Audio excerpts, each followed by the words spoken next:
If you were fined $36 million, you wouldn't walk out of court smiling. Richard Pratt did that today. Maybe that's because the court left untouched the other $660 million he made on the deal. You could also be forgiven for thinking this is becoming a common story when it comes to rich entrepreneurs. Pratt, the latest in a line that includes Steve Vizard and Rodney Adler, who can still return to the mansion at day's end and think of what might have been. Jonathan Creek reports. Many people would have gone to jail if this had happened in the United States.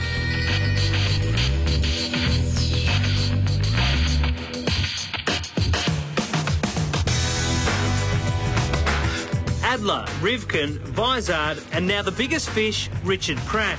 Don't be fooled, they're businessmen gone bad, not bad businessmen. I know a lot more now than I knew then, but I sincerely regret what's happened and I accept ultimate responsibility.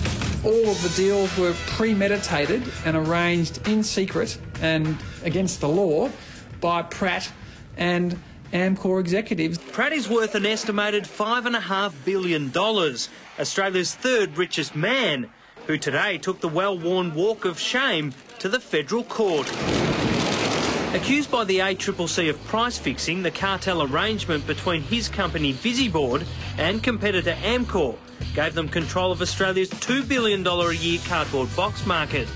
It allowed the two companies to increase prices by 25% over 4 years, allowing Pratt's Visiboard to gouge an estimated $700 million in overcharges, which we all pay every time we visit a shop to buy beer or a chocolate bar. It's going to cost him financially.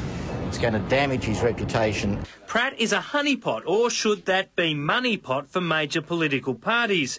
Each year he's championed for donating an estimated $10 million to charity. Put in perspective, that's barely the GST from the $700 million he's been found guilty of overcharging, while the expected $36 million fine is the equivalent of car ashtray change to a man worth $5 billion.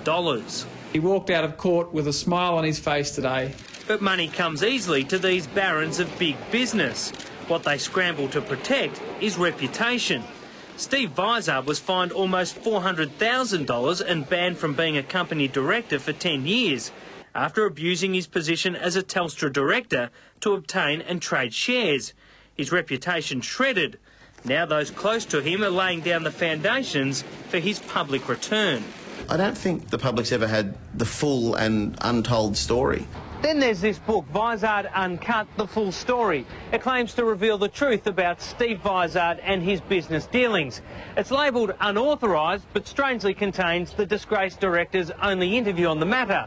And the author, Steve Bedwell, well, he's not only a former employee of Vizard's, but he's also a very, very close friend. You can be very impartial. I mean, I've completely separated myself from him for 12 months. He knows exactly what he was doing then, and he knows exactly what he's doing now, or what's being done now, which is about rehabilitating this fallen character.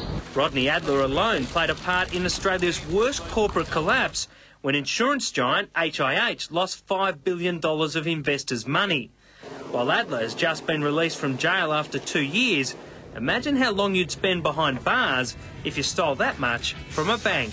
With Rodney Adler, he should have gone to jail. I think with Steve Vizard, he got off lightly.